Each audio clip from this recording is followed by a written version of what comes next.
São 6 horas em ponto, seguindo a nossa tradição, começamos aí a terceira Live 30 do ano. Dessa vez, eu e Vanderlei Passarella, a gente avança com a live referente ao capítulo 2 do livro Conselheiro de Empresa.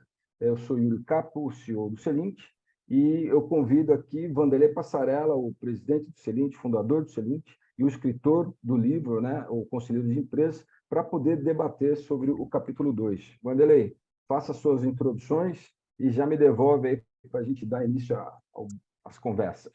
Bom, prazer estar com vocês, mais uma live. É sempre um prazer, uma honra estar aqui e, ao mesmo tempo, fico feliz, né, de poder compartilhar um pouquinho sobre o livro, né, o livro que a gente escreveu aí, que foi lançado em julho do ano passado, Conselheiro de Empresas. Às vezes dê para ver aqui a capa, acho que não dá, né? Está dando para ver. Mas nós queremos debater hoje sobre o capítulo 2. A gente já fez uma live que a gente falou do capítulo 1 e a gente vai fazer ao longo desse ano outras lives que vão cobrir os outros capítulos do livro. Então, passo aí a bola para o Yuri, para ele dar início aí ao nosso debate. Perfeito. Hoje a segunda live de 16. O tema de hoje é os benefícios da governança para empresas de diversos portes. Né? O link do meu LinkedIn, mais do Vanderlei Passarella, estão disponíveis aí no bate-papo, bem como o link para que vocês possam conhecer o livro, também está disponível. Né? Informo que a nossa live ela estará disponível no site do Celint e no nosso canal do YouTube. Então, para vocês assistirem novamente ou até recomendar para outras pessoas assistirem. Né? Então, Vanderlei, vamos direto no ponto. Né?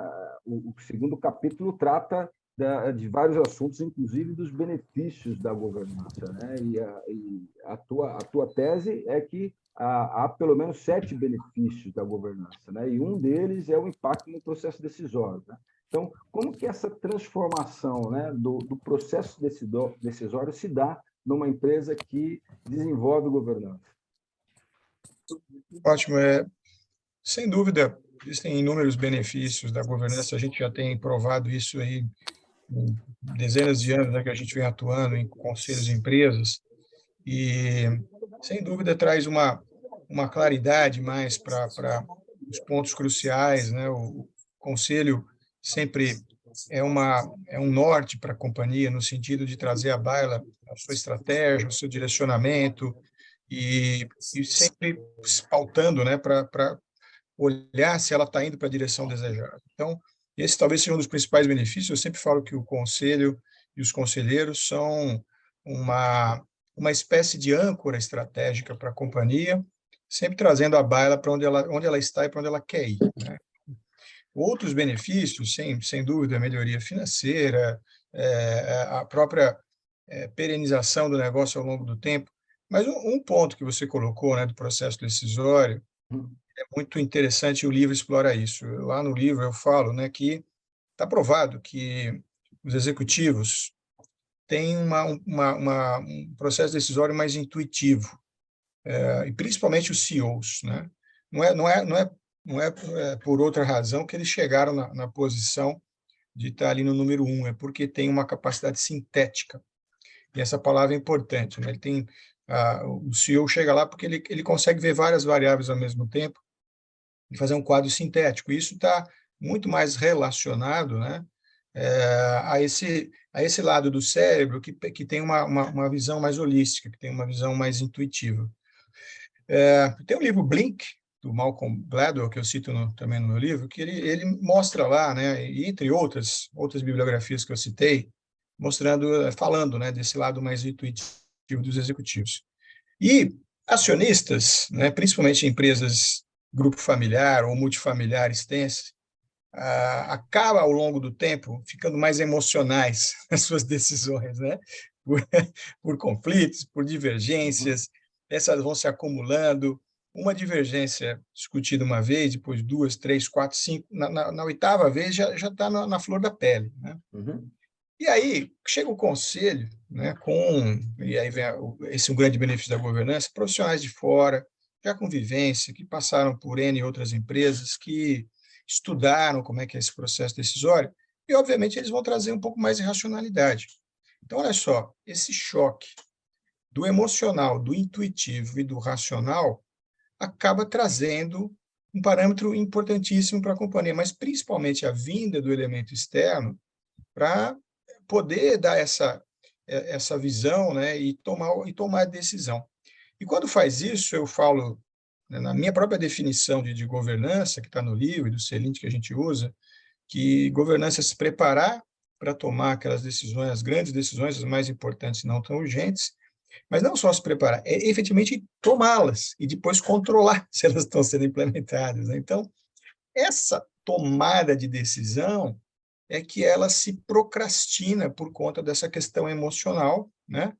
E aí, fazendo um contraponto, às vezes, do próprio CEO, que é mais intuitivo, vem um debate, né? O papel do conselho é debater, é trazer um choque de ideias, não de egos, eu sempre falo também, né? É debater, encontrar aquele melhor rumo, tomar a decisão e fazer ela ir para frente. Então, esse talvez seja um dos grandes benefícios da governança, porque eu já vi diversas organizações, né, quando a gente chega lá e começa a desenvolver a governança, que percebemos que o processo decisório ele é truncado, né? O processo decisório, ou até, arrisco dizer, inexistente, porque vi várias reuniões, né, de empresas familiares terminando com um murro na mesa, ou até terminando porque começaram a discutir filigranas, e as grandes questões ficam de para trás, são procrastinadas e acabou. Então, acho que esse é o grande benefício, viu, Yuri, que a gente vê da governança para essas empresas de capital fechado, principalmente, que a gente tenta colocar isso em voga, né? Então, por isso que você trouxe na conversa a existência do elemento externo, né? Baseado na minha experiência e avaliando a tua resposta, eu entendo que esse elemento externo ele faz o contraponto, ele faz o balanceamento de todo o processo emocional, né?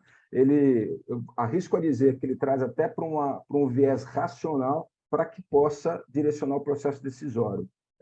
Tá certa essa linha de raciocínio, Wanderlei? Sem dúvida, exatamente. E faz um contraponto também do intuitivo, porque se deixar o CEO, ele vai tomando decisão nas coisas que ele intui, e possivelmente ele tem sucesso por causa disso, mas nem sempre, né, a intuição ela pode nos dar peças, então, criar peças. Então, o conselho está lá, tem para fazer esse contraponto. Olha só, você não analisou profundamente isso? Será que a gente não tem que parar, fazer um plano melhor, né?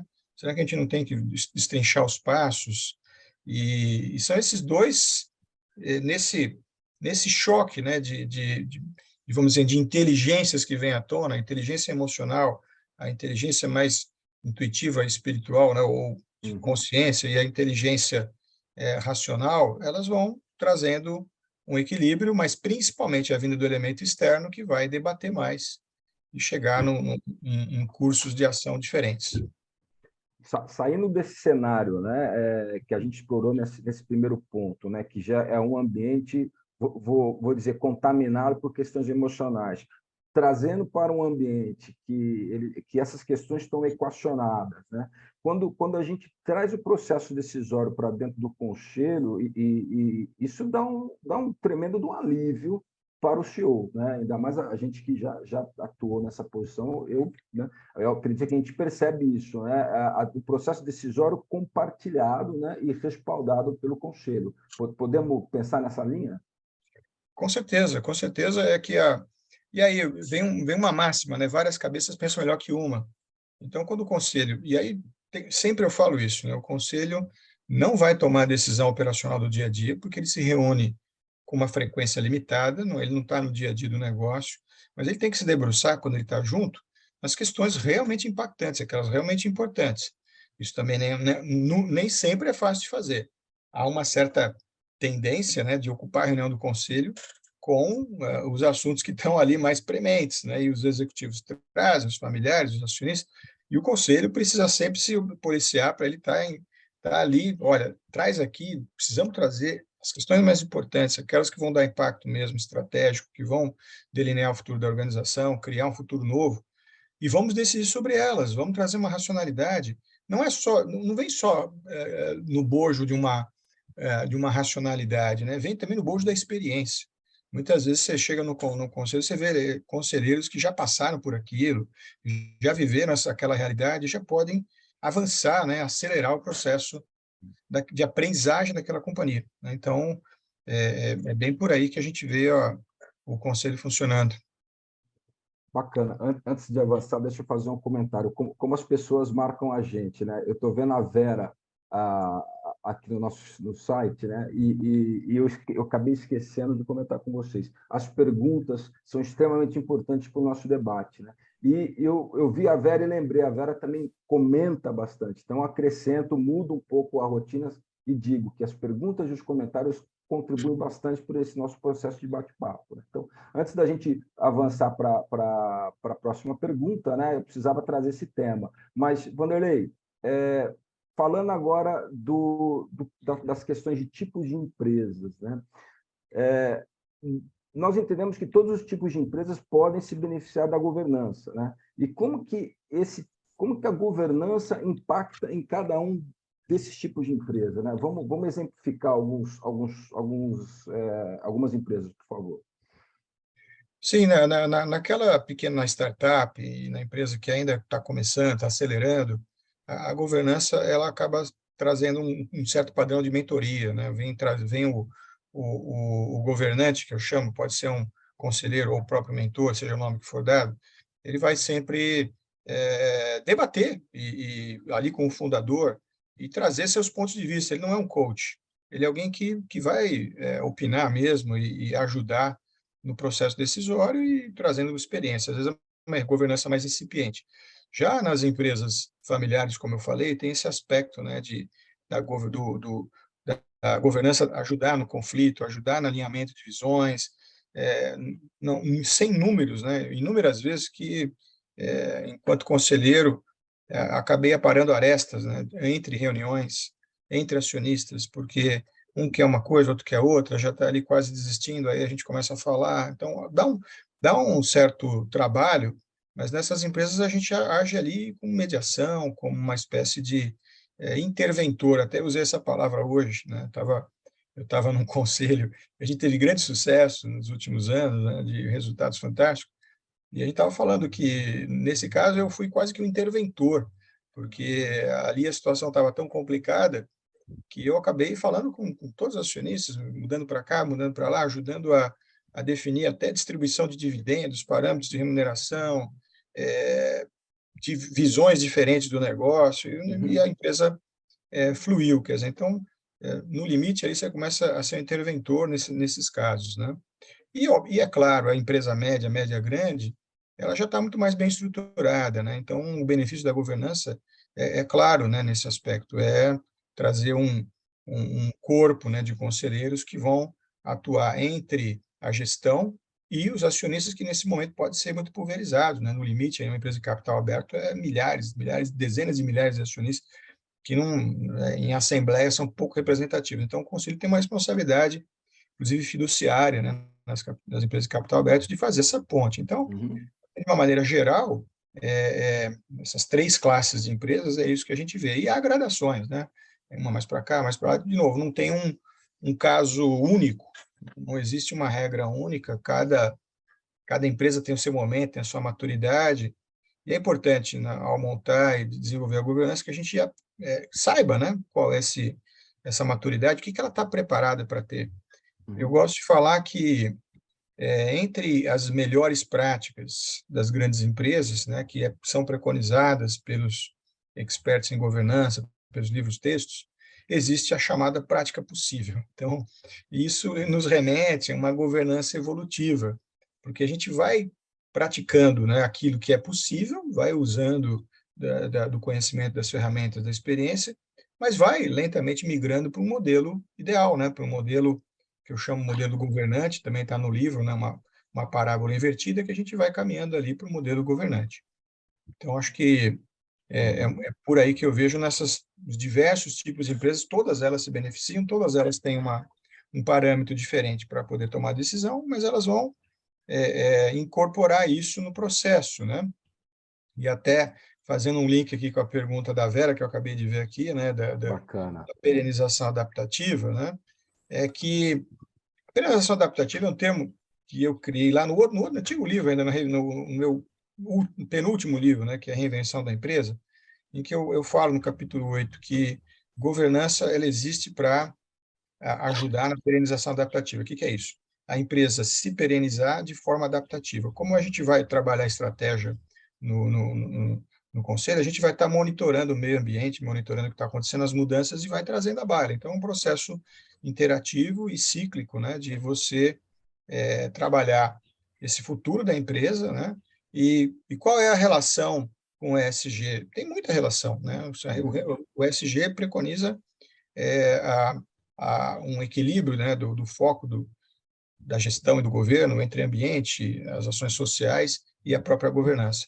E eu acho que tem um parâmetro do ESG, que a gente fala, inclusive, no nosso curso de ESG para elementos do conselho, ou governantes, ou empresários, que é trazer o stakeholder, né, observar o stakeholder e fazer ele participar, mesmo que indiretamente, do processo decisório.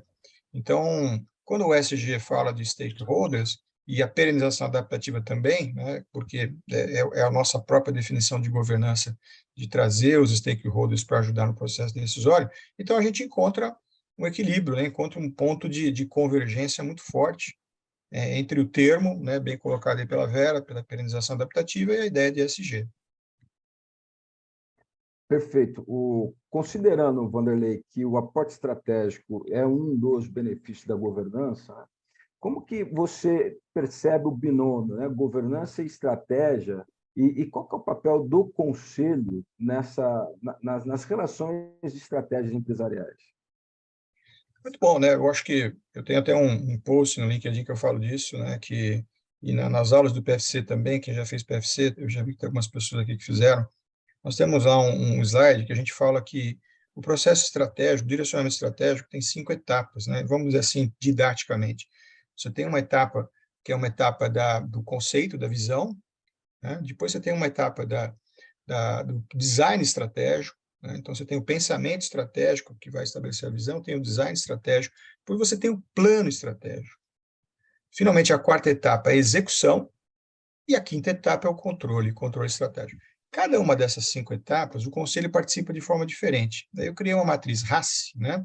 Quem é responsável, quem é só aprovador, quem tem que ser informado, quem que controla, e delineei ali, né, didaticamente. É claro que na prática cada empresa acaba adentrando uma etapa mais ou outra, às vezes faz isso de forma também não tão planejada, mas o ideal é o conselho participar no design, no pensamento, estabelecendo visão para onde a gente quer chegar, se ele faz junto com os acionistas ou representa os acionistas, e participa muito forte desse design, que é um plano, vamos dizer assim, uma espécie de caminho de A para B, né? Estamos em A e vamos para B. Então, vamos desenhar aqui uma espécie de caminho, um rascunho, um delineamento mais genérico, né? E depois esse delineamento o próprio management, ou com a ajuda de uma consultoria, tem que aí sim fazer o plano. Então, a gente sempre fala plano estratégico, mas esquece que isso é uma das etapas. E essa etapa não é feita pelo conselho, porque tem que desenhar, tem que desenhar, não, tem que criar, né, os números, tem que dar detalhes, que tem que ter um arcabouço. Então, é muito trabalhoso e é normalmente feito pelo management, né? E aí, finalmente, a execução também é o management, e o controle feito pelo conselho junto com os gestores, né, acompanhando o que está acontecendo, mudando o curso de ação.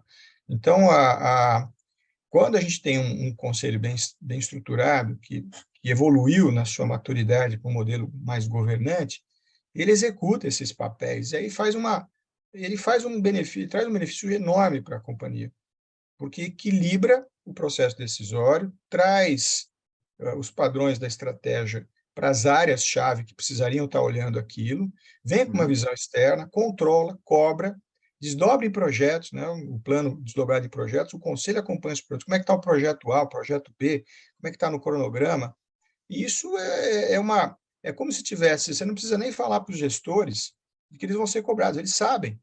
Agora, se não tem um conselho, se a empresa não tem uma governança, tudo fica, às vezes, a bela vontade, né, de quem está na linha de frente.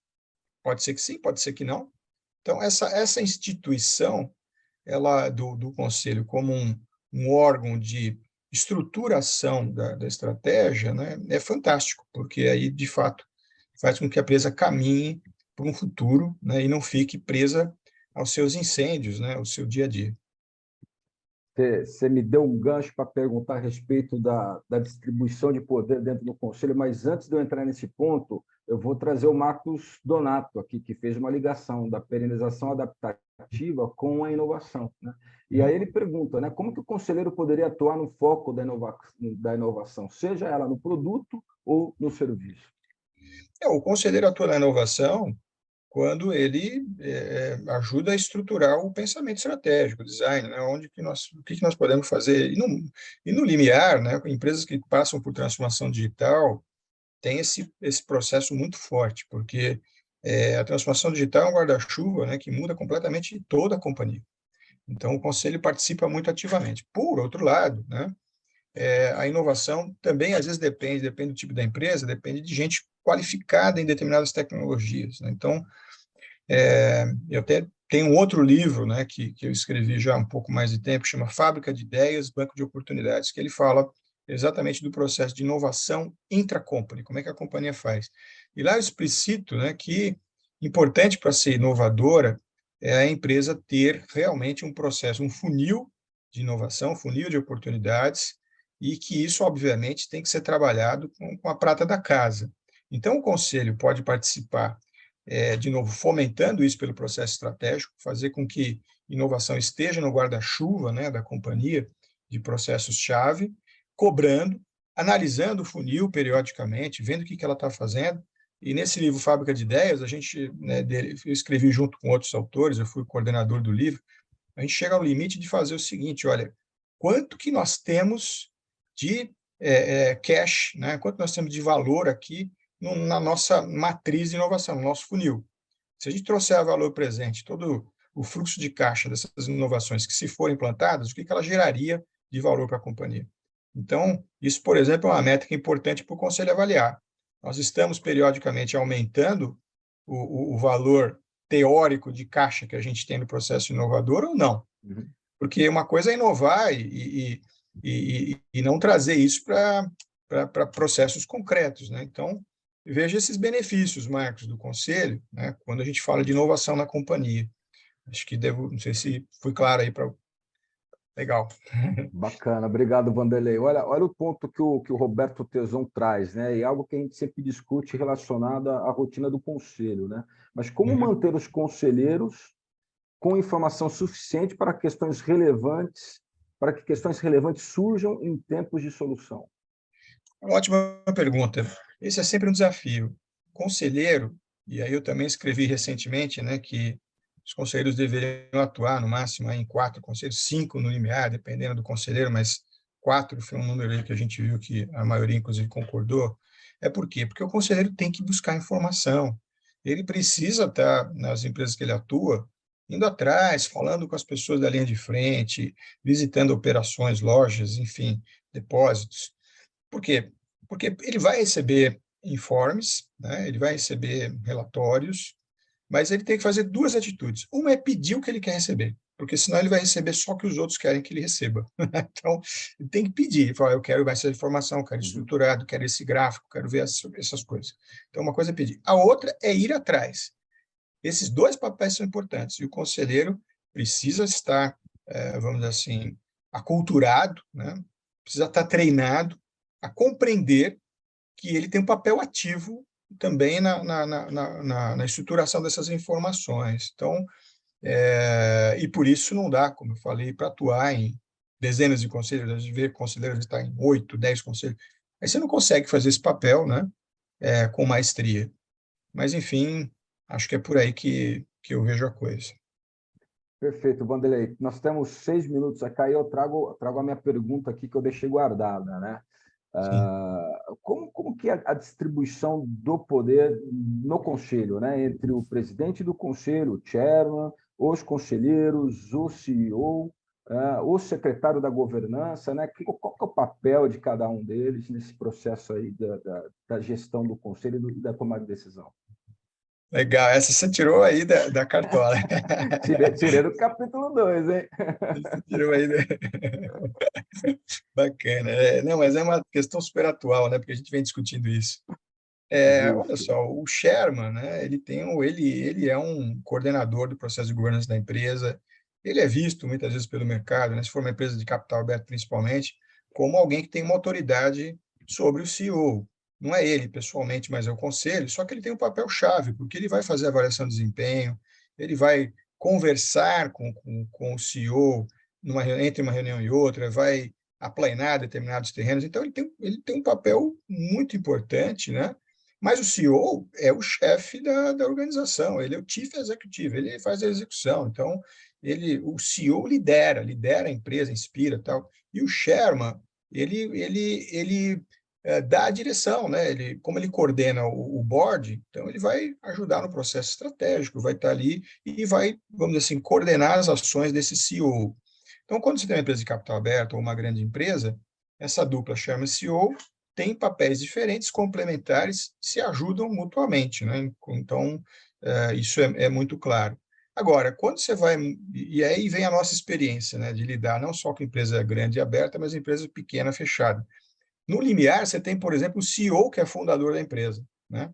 Ele fundou a empresa, ele é CEO, ele tem, sei lá, 90% das ações, ou até 100% das ações, e aí resolve montar a governança. Então, dificilmente você vai conseguir ter um Sherman acima dele, porque como é que vai ter esse Sherman no papel de supervisor, né, de papel de mentor do CEO?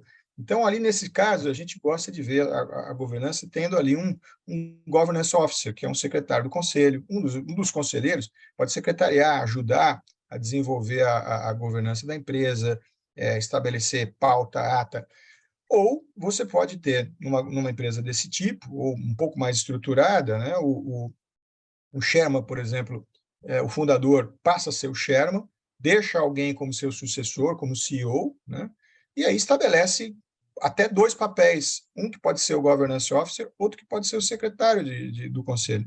O Governance Officer mais olhando ali, ajudando a ver as questões de governança da companhia, estruturando, fazendo meio de campo, ajudando inclusive no portal de governança, enfim. E o secretário é mais alguém que está ali no dia a dia, vendo documentos, mandando documentos, fazendo pauta e ato, enfim. Esse é o limiar, né, de uma estrutura mais parruda. Mas entre isso, entre o extremo, né, de uma governança de capital aberto e uma de sócio fundador, que também é o CEO, você tem gradações de novo, então vai depender do caso, né, e os papéis precisam ficar claros para que a governança possa evoluir bem.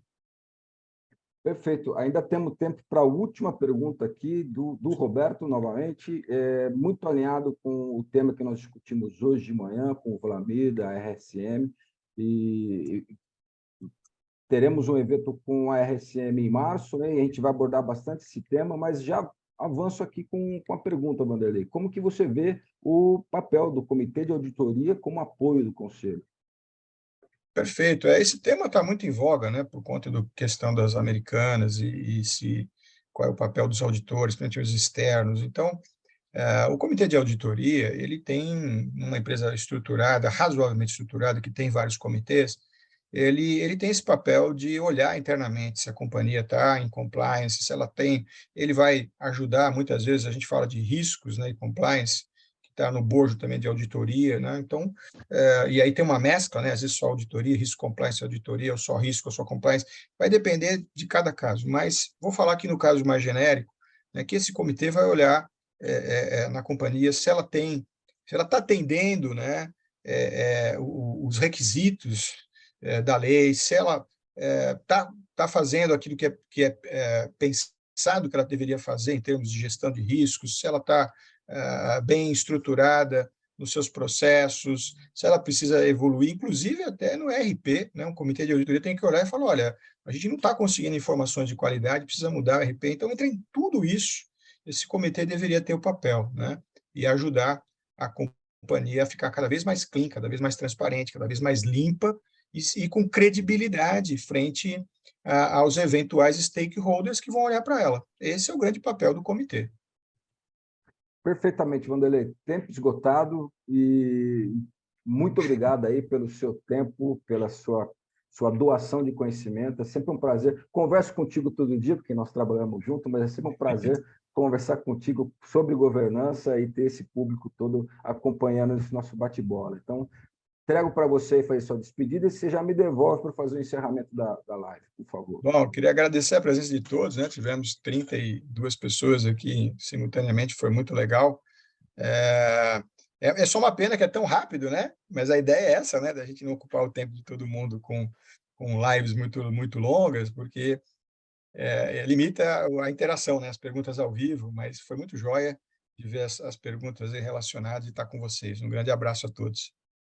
Mas bacana, a gente vai estar de volta no dia 8 de fevereiro, que é a próxima quarta-feira, eu e o Vanderlei, nós vamos falar sobre a nova trilha do conselheiro. Então, a gente vai ter mais tempo aí para poder debater sobre esse assunto, né? A trilha do conselheiro está disponível no nosso site, está no bate-papo também, né? Lembrando que no dia 11 de fevereiro começa a nossa turma a respeito da holding familiar, né, liderada aí pelo João Teixeira, e eu vou estar acompanhando essa turma. Gabriela Asmar, com mediação, volta no dia 4 de fevereiro, a turma começando no 4 de fevereiro, e finanças, né, a sexta turma de finanças no dia 7 de fevereiro. Né? Desculpa, março, né? Eu acabei falando errado aqui. 11 de março, na questão do FAM, mediação 4 de março e finanças 7 de março, tendo o Gaspar e o Ranian como mestres. Né? E a nossa turma de concertifa, a turma 7, né? Começa também em março.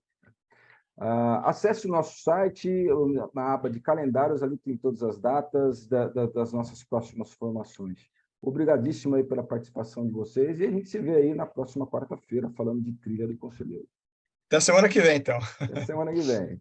Bye, Um bye. abraço a todos aí, valeu. Boa noite Tchau, a todos. valeu. Tchau, tchau. Obrigado. Boa noite. Boa noite, boa noite. Boa noite a todos. Obrigado.